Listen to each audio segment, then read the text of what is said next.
வணக்கம் நண்பர்களே. நம்ம அடுத்த வீடியோவில் பாருங்கள். இது இந்த வீடியோவில் என்னென்னா, போன வீடியோவில் பார்த்துருந்தோம் எப்படி வந்து கூகுள் டாக்ஸில் வந்து எப்படி ஒர்க் பண்ணுறதுன்னு பார்த்துருந்தோம். அதில் வந்து இந்த ஸ்டைல்ஸ் நடத்திருந்தேன். அதே மாதிரி வந்து ஃபாண்ட்டு எப்படி, ஃபாண்ட்டு சைஸு இதை பற்றி பார்த்துருந்தோம். அடுத்து கீபோர்டு சம்மந்தமாக கொஞ்சம் பார்த்துருந்தோம். ஓகேங்களா? இப்போ கீபோர்ட்லேயே பாருங்களேன். ஜஸ்ட் வந்து இப்போ எக்ஸாம்பிளுக்கு வந்து இப்போ நீங்கள் இப்போ எனக்கு நைஸ் டூ லேன் அடிக்கிறீங்கன்னு வச்சிங்களேன். இப்போ NIC நைஸ் டூ லேன் இந்த மாதிரி அடிக்கிறீங்க. இப்போ அடிக்கும் போது ஆட்டோமேட்டிக்காக உங்களுக்கு ஃபஸ்ட் லெட்டர் வந்து உங்களுக்கு கேபிட்டலில் வந்துடுது. இப்போ எக்ஸாம்பிளுக்கு இந்த டூன் இருக்குல்ல, இந்த டூ வந்து எனக்கு ஃபஸ்ட் லெட்டர் கேபிட்டலில் வருதுன்னா என்ன பண்ணுறது? ஓகேங்களா? இப்போ இந்த இருக்குது, இதில் வந்து எனக்கு ஃபஸ்ட் லெட்டர் வந்து கேபிட்டலில் வரணும். அப்போ கீபோர்ட்லேருந்து அடிக்கும் போது நீங்கள் நார்மலாக வந்து கீபோர்டை வந்து கேப்ஸ் லாக்கை ஆன் பண்ணி வச்சிருக்கீங்க, அல்ல ஆஃப் பண்ணி வச்சிருக்கீங்க. இப்போ கீபோர்டு வந்து எனக்கு கேப்ஸ் லாக் வந்து ஆஃபில் இருக்குது. இப்போ எனக்கு ஃபஸ்ட் லெட்டர் மட்டும் எனக்கு வந்து கேபிட்டலில் வேணும்னு ஷிஃப்ட்டை அழுத்திங்க. உங்கள் கீபோர்டில் ஷிஃப்ட்டை அழுத்திக்கிட்டு இப்போ எக்ஸாம்பிளுக்கு வந்து இப்போ என்னது இப்போ நைஸ்ன்னு என்னென்னு கொடுத்தீங்கன்னா அது வரும். அடுத்த லெட்டர்ஸ் வந்து நார்மலாக அந்த மாதிரி. ஓகேங்களா? எனக்கு ஃபஸ்ட் லெட்டர் மட்டும் எனக்கு வந்துன்னா இந்த ஷிஃப்ட்டை அழுத்திக்கிட்டு உங்களுக்கு எந்த லெட்டர் வேணுமோ அந்த லெட்டர் கொடுத்தீங்கன்னா இதில் வந்துடும். அதே மாதிரி வந்து ஒரு லெட்டருக்கும் இன்னொரு லெட்டருக்கும் நீங்கள் வேர்டுக்கும் இன்னொரு வேர்டுக்கும் இடம் வர மாதிரி இருந்தால் ஃபேஸ் பார் தட்டிங்க. அதாவது உங்கள் கீபோர்டில் தெரிஞ்சது தான் உங்களுக்கு, ஜஸ்ட் தெரிஞ்சிங்க அது. அதே மாதிரி வந்து எனக்கு எல்லாமே டோட்டலாக வந்து எனக்கு கேப்ஸ் லாக் வேணும்னா அந்த கேப்ஸ் லாக்கை ஆன் பண்ணிங்க. கேபிட்டல் லெட்டர் வேணும்னா ஆன் பண்ணிக்கிட்டு இப்போ நீங்கள் அடிச்சிங்கன்னா எல்லாமே என்ன செய்யும், உங்கள் வந்து கேபிட்டலில் வரும். இந்த மாதிரிலாம் பண்ணிக்கலாம். சரிங்க. அடுத்தது இப்போ இதில் வந்து நம்ம என்ன செய்ய போகிறோம், இந்த இது என்ன பார்க்க போகிறோம், இந்த போல்டை பற்றி பார்க்க போகிறோம். போல்டுனா என்ன, அதே மாதிரி எனக்கு இட்டாலிக்னா என்ன, அதாவது பினா போல்டு, ஐனா வந்து இட்டாலிக்கு, யூனா அண்டர்லைனு, அதே மாதிரி ஏ போட்டு டெக்ஸ்டினுடைய கலரு, எனக்கு கலர் எப்படி வேணும். அடுத்து நெக்ஸ்ட் வந்து ஹைலைட்டர், இந்த மாதிரி ஹைலைட் பண்ணிக்கிறீங்க, இந்த மாதிரி ஹைலைட் பண்ணிக்கலாம். இப்போ எக்ஸாம்பிளுக்கு வந்து இந்த இருக்குது எனக்கு இப்போ இதில் வந்து போல்டாக வேணும். இப்போ இந்த சர்ச் ரிசல்ட் இருக்குது பார்த்தீங்களா, அந்த மேலே இருக்குது பாருங்கள் சர்ச் ரிசல்ட், அதை மட்டும் பிளாக் பண்ணியிருக்கேன். இந்த சர்ச் ரிசல்ட் மட்டும் எனக்கு கொஞ்சம் போல்டாக வேணும், இந்த இருக்கிற லெட்டர்ஸில் கொஞ்சம் போல்டாக வேணும். அப்போ இந்த பிஏ ப்ரெஸ் பண்ணிங்கன்னா போல்டாக வந்துடும். அப்போ பாருங்கள், இப்போ ஆர்டினரியாக கொஞ்சம் போல்டாக வந்துருச்சு. அதான் ஒரு லெட்டர்ஸை வந்து நீங்கள் போல்டு பண்ணுற மாதிரி இருந்தால் கண்ட்ரோல், அதாவது ஷார்ட்கட் ஒன்றுனா கண்ட்ரோல் பி கொடுத்து வேணாலும் பண்ணிக்கலாம். நீங்கள் இந்த போய் கிளிக் பண்ணாமல் கீபோர்ட்லேருந்து கண்ட்ரோல் ப்ளஸ் பி கொடுத்தீங்கன்னா கண்ட்ரோல் பியை ப்ரெஸ் பண்ணிங்கன்னா உங்களுக்கு போல்டு ஆகும். சரிங்க. இப்போ நீங்கள் போல்டு பண்ணிட்டீங்க, இதை எனக்கு திருப்பி எடுக்கணுன்னா அப்படியே செலெக்ஷன் பண்ணிங்க, திருப்பி அதை கிளிக் பண்ணிங்கன்னா போயிடும். இப்போ ஆர்டினரியாக வந்துடும். அப்போ ஒரு நட கிளிக் பண்ணிங்கன்னா ஆன் ஆகும், இன்னொரு நட கிளிக் பண்ணிங்கன்னா ஆஃப் ஆகிடும். இந்த மாதிரிலாம் பண்ணிக்கலாம். அடுத்து நெக்ஸ்ட் பக்கத்தில் இருக்குது பாருங்கள், இது வந்து இட்டாலிக்கு வந்து என்னென்னா கண்ட்ரோல் ஆகி, இட்டாலிக்னா என்னென்னா கொஞ்சம் எழுத்து வந்து லைட்டாக கொஞ்சம் சாய்வாக இருக்கும். அப்படி செலெக்ஷன் பண்ணிங்க. செலெக்ஷன் பண்ணிவிட்டு இப்போ ஐ கொடுத்து பாருங்கள், கொஞ்சம் எழுத்து ரொம்ப டிஃபராக தெரியாது உங்களுக்கு, லைட்டாக வந்து எழுத்து வந்து சாய்வாக இருக்கும். ஓகேங்களா? இப்போ திருப்பி அதை செலெக்ஷன் பண்ணிவிட்டு திருப்பி வந்து ஐ கொடுத்தீங்கன்னா ஆஃப் ஆகிடும். இந்த மாதிரிலாம் பண்ணிக்கலாம். இட்டாலிக்கு வந்து என்ன சொல்கிறதுனா கண்ட்ரோல் ஐ கொடுத்தீங்கன்னா இட்டாலிக்கு அதை வந்து இது பண்ணிக்கலாம். அடுத்து நெக்ஸ்ட் அண்டர்லைன் தேவைப்படுது. இப்போ எக்ஸாம்பிளுக்கு வந்து இந்த இருக்குது பார்த்தீங்களா, வெப் ரிசல்ட் வித் சைட் லிங்க்னு இருக்குது. இது வந்து எனக்கு அண்டர்லைன் வேணும். அப்போ அந்த இதை கிளிக் பண்ணிங்கன்னா யூவை கிளிக் பண்ணிங்கன்னா அண்டர்லைனில் வந்துடும். இப்போ திருப்பி ஆஃப் பண்ணுறதுனா திருப்பி அதே ஒன்று கிளிக் பண்ணிங்கன்னா ஆஃப் ஆகிடும். ஆன் ஆஃப் ரெண்டுமே பண்ணிக்கலாம். ஷார்ட்கட்டில் வேணுன்னா செலெக்ஷன் பண்ணிவிட்டு கண்ட்ரோல் யூ கொடுத்தீங்கன்னா செலெக்ஷன், அதாவது என்ன செய்யும், கீபோர்ட்லேருந்து கண்ட்ரோல் யூ கொடுத்தீங்கன்னா ஆட்டோமேட்டிக்காக என்ன செஞ்சிடும், அண்டர்லைன் விழுந்துடும். இப்போ ரிமூவ் பண்ணுற மாதிரி இருந்தால் கண்ட்ரோல் யூ கொடுத்தீங்கன்னா ஆட்டோமேட்டிக்காக ரிமூவ் ஆகிடும். இந்த மாதிரிலாம் பண்ணிக்கலாம்.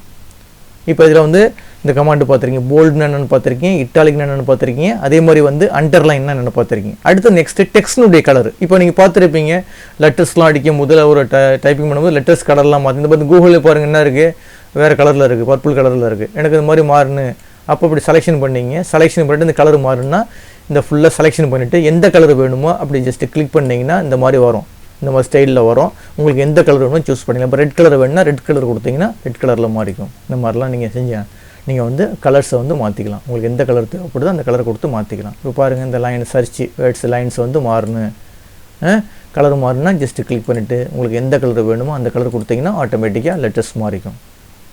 ஓகேங்களா? இது வந்து கலர்.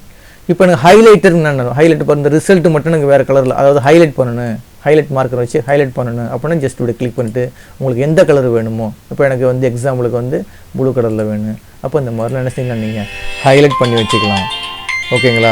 இந்த மாதிரி நீங்கள் என்ன செஞ்சுக்கலாம், ஹைலைட் பண்ணிக்கலாம். ஓகேங்களா? இந்த மாதிரிலாம் என்ன செய்யலாம், நீங்கள் வந்து ஹைலைட் பண்ணி ஒர்க் அவுட் பண்ணி பார்த்துக்கலாம். இப்போ உங்களுக்கு ஃபாண்ட்டு கலர்னால் என்னென்னு தெரியும், அதே மாதிரி ஹைலைட்னா என்னென்னு தெரியும், உங்களுக்கு ஹைலைட்னா உங்களுக்கு என்னென்னு தெரியும், அது மாதிரி ஃபாண்ட்டுன்னு என்னென்னு தெரியும் உங்களுக்கு, அதாவது ஃபாண்ட்டு கலர்னா என்னென்னு தெரியும், அதே மாதிரி ஹைலைட்னா என்னென்னு தெரியும். இந்த மாதிரிலாம் நீங்கள் பண்ணிக்கலாம். ஓகேங்களா? இப்போ என்ன பார்த்துருக்கோம், இது ஒரு 1 2 3 4 5 கமாண்ட் பார்த்துருக்கீங்க. இந்த 5 கமாண்டை ஒர்க் அவுட் பண்ணி பாருங்கள். அடுத்தது நெக்ஸ்ட் வந்து பாருங்கள், அடுத்தது என்ன இருக்குன்னா இன்சர்ட் லிங்க்னு இருக்குது. இன்சர்ட் லிங்க்னா என்னென்னா இப்போ எக்ஸாம்பிளுக்கு இப்போ கூகுள் இப்போ இந்த என்னது கூகுள் ஆட்ஸ் வந்து நம்ம ஆன்லைனில் தான் ஒர்க் பண்ணிகிட்ருக்கோம். இப்போ ஆன்லைனில் இருக்கும்போது நம்ம என்ன செய்ய போகிறோம்? ஆன்லைனில் இருந்துகிட்டு இருக்கும்போது நம்ம என்ன செய்ய போகிறோம்? இப்போ ஆன்லைனில் இருக்கிறோம். நம்ம ஆன்லைனில் இருந்துகிட்டு இருக்கும்போது இப்போ எனக்கு கூகுளுக்கோ இல்லை யூடியூபுக்கோ இங்கேருந்து போகணுன்னு வச்சிங்களேன், போய்க்கலாம். இப்போ எனக்கு ரிசல்ட்டுன்னு இருக்குது. இப்போ செலெக்ஷன் பண்ணியிருக்கேன். செலெக்ஷன் பண்ணிட்டு இப்போ இந்த ரிசல்ட்டு, அதாவது இந்த வெப்புன்னு இருக்குது. இந்த வெப்பை அப்படி செலெக்ஷன் பண்ணிங்க. இந்த வெப்பை செலெக்ஷன் பண்ணி இந்த வெப்பை கிளிக் பண்ணிங்கன்னா எங்கே போகணும்? நான் எனக்கு ஒரு சைட்டுக்கு போகணும். அப்போ அந்த மாதிரி சுச்சுவேஷனில் நம்ம என்ன செய்யலாம்? இந்த இருக்குது பாருங்கள், இன்சர்ட் லிங்க். இப்போ இந்த வெப்பை கிளிக் பண்ணால் எங்கே போகணும்? எனக்கு ஒரு யூடியூபுக்கு போகணும், இல்லை ஒரு கூகுளுக்கு போகணும். இந்த மாதிரினா இந்த ஜஸ்ட் இப்படி கிளிக் பண்ணிட்டு அந்தனுடைய எந்த இருக்குது பார்த்தீங்களா, லிங்கு கேட்குது இல்லை. இப்போ எக்ஸாம்பிளுக்கு www.னு கொடுத்துட்டேன், google.comனு கொடுத்துட்டேன். அப்போ என்ன செய்யணும்? இதை கிளிக் பண்ணால் எங்கே போனேன்? எனக்கு கூகுள் கார்டுள்ளே போகணும். அப்போ இந்த மாதிரி கொடுத்துட்டு அப்ளைன்னு கொடுத்துட்டிங்கன்னா போதும். இப்போ பாருங்கள், இப்போ எக்ஸாம்பிளுக்கு இந்த பாருங்கள், இப்படி கொண்டு போனி. இப்போ எனக்கு இந்த பார்த்தீங்களா, இதை கிளிக் பண்ணிங்கன்னா என்ன போயிடும்? எனக்கு அங்கே அந்த மாதிரி போகிற மாதிரி நம்ம இது பண்ணிக்கலாம். இப்போ இதை கிளிக் பண்ணிங்கன்னா எங்கே போகணும்? எனக்கு இப்போ அந்த இதுக்கு போகணும். அந்த மாதிரி இந்த கீழே காட்டுறது பாருங்கள், ஜஸ்ட்டு கிளிக் பண்ணிங்கன்னா கூகுள் உள்ளே போய்டும். பார்த்தீங்களா? இப்போ நேரம் அடிச்சு கூகுள் உள்ள போயிடுச்சு. இந்த மாதிரி நம்ம என்ன செஞ்சுக்கலாம்? இப்போ கிளிக் பண்ணிக்கலாம். இப்போ இந்த வெப் இதை கிளிக் பண்ணிங்கன்னா நிறைய போய்டும், கூகுள் உள்ள போய்டும். அந்த மாதிரிலாம் லிங்க் பண்ணிக்கலாம். ஓகேங்களா? இப்போ இந்த 4-5 கமாண்டை பாருங்கள். அடுத்தது ப்ளஸ்ன்னு கமாண்ட் ஆட் பண்ணி வச்சுக்கலாம். இப்போ எக்ஸாம்பிளுக்கு இந்த கூகுள்னு இருக்குது. இப்போ இந்த கூகுள் அப்படி கிளிக் பண்ணும்போது எனக்கு சைடில் இந்த மாதிரி கமாண்ட் வரணும். இப்போ ஆல்ரெடி இந்த கமாண்ட் செட் பண்ணி பார்த்தேன், சைட்டுக்கு செட் பண்ணி பார்த்தேன். அது மாதிரி இந்த செட் பண்ணி பார்க்கலாம். இப்போ இந்த கூகுள் இருக்குது. போய் இந்த ப்ளஸ்ன்னு கொடுத்தீங்கன்னு வச்சிங்களேன், உடனே இந்த ரைட் சைடில் வந்துடும். இங்கே போய் ஏதாச்சும் கமாண்ட் கொடுத்து வச்சுக்கலாம். கமாண்ட் கூகுள்னு கொடுத்து வச்சுக்கலாம். இப்போ இதை அப்படி கிளிக் பண்ணும்போது இந்த இடத்துல இது பண்ணி காட்டுறது பாருங்கள். இப்போ இங்கே கிளிக் பண்ணும்போது பாருங்களேன், இந்த லிங்கை கிளிக் பண்ணும்போது ஒன்றுமே வரல, சும்மா ஆண்டரியாக இருக்குது. அதே இந்த கூகுளில் கிளிக் பண்ணி பாருங்கள், கிளிக் பண்ணும்போது இந்த முன்னாடி வரும். அது கூகுளில் என்ன சொல்லி இது பண்ணி காட்டும். அந்த மாதிரிலாம் நம்ம ஒரு கமாண்ட் செட் பண்ணி வச்சுக்கலாம். வேறு ஒன்றும் யூசேஜ் இல்லை. அந்த இது பண்ணி பாருங்கள். அதுக்கு அடுத்தது நெக்ஸ்ட் என்ன பக்கத்தில் இன்சர்ட் இமேஜ். இப்போ எனக்கு இதில் ஒர்க் பண்ணிக்கிட்டு இருக்கீங்க, எனக்கு ஒரு இமேஜை இன்சர்ட் பண்ணணும். இமேஜ்னா நான் ஒரு எனக்கு பிக்சரை இங்கே இன்சர்ட் பண்ணணும்னா இன்சர்ட் பண்ணிக்கலாம். இப்போ இதில் இருக்கீங்க, நீங்கள் கூகுள் டாக்ஸில் இருக்கீங்க, ஒரு பிக்சரை இன்சர்ட் பண்ணணும். அப்போ இந்த இருக்கு பாருங்கள், இந்த இது கிளிக் பண்ணிவிட்டு இந்த பிக்சரை கிளிக் பண்ணிட்டு அப்லோடு ஃப்ரம் கம்ப்யூட்டர், உங்கள் கம்ப்யூட்டர்லேருந்து உள்ள ஒரு பிக்சரை இது பண்ணணும். அப்போ அது கொடுத்துருங்க. அதை கொடுத்தோன்னே உங்கள் கம்ப்யூட்டரில் என்ன பிக்சர் இருக்குது? இப்போ எக்ஸாம்பிள் டவுன்லோட்ஸில் போய் பார்க்குறேன். டவுன்லோட்ஸில் 2 பிக்சர் இருக்குது. இப்போ எக்ஸாம்பிள் கூகுள் டாக்ஸ். இந்த கூகுள் டாக்ஸ் அப்படி கிளிக் பண்ணிவிட்டு ஓப்பன்னு கொடுத்தீங்கன்னா அந்த பிக்சரை இங்கே இன்சர்ட் ஆகிடுச்சு பாருங்கள். இந்த மாதிரிலாம் நீங்கள் செய்யலாம், பிக்சரை இன்சர்ட் பண்ணிக்கலாம். ஓகேங்களா? ரைட்டு. இப்போ அடுத்தது இங்கே பாருங்கள், இந்த பிக்சர் இதில் என்ன பார்த்துருக்கோம்? போல்டு பார்த்துருக்கோம், இட்டாலிக் பார்த்துருக்கோம், அண்டர்லைன் பார்த்துருக்கோம், டெக்ஸ்ட் கலர் பார்த்துருக்கீங்க, அதே மாதிரி ஹைலைட் கலர் பார்த்துருக்கீங்க. ஒரு வெப்சைட்டை எப்படி லிங்க் பண்ணுறது, உங்களுடைய டாக்குமெண்ட்லேருந்து எப்படி லிங்க் பண்ணுறது பார்த்துருக்கோம். அடுத்து கமாண்டு செட் பண்ணுறது, அதே மாதிரி இமேஜ் செட் பண்ணுறது. ஓகேங்களா? இந்த வீடியோ கிளிப்பை மட்டும் பாருங்கள், இதை மட்டும் ஒர்க் அவுட் பண்ணி பாருங்கள். அதிகமாக எடுக்க முடியாது, எனக்கும் டைம் கிடையாது. அதே மாதிரி அதிகமாக எடுத்து நான் அப்லோட் பண்ணாலும் எனக்கு வீடியோவில் அப்லோட் வரதுக்கு ரொம்ப லேட் ஆகுது. அதனால் கொஞ்சம் கொஞ்சமாக எடுக்கிறேன், ஒர்க் அவுட் பண்ணி பாருங்கள். ஏன்னா ஒரு 5 கமாண்ட் 6 கமாண்ட் நல்லா தரவாக புரிஞ்சுக்கிட்டீங்க, அடுத்த வீடியோ நீங்கள் ஈஸியாக பார்க்கலாம். ஒரே வீடியோ உட்காந்து பார்த்தாலும் உங்களுக்கு ரொம்ப போரிங் ஆகிடும்.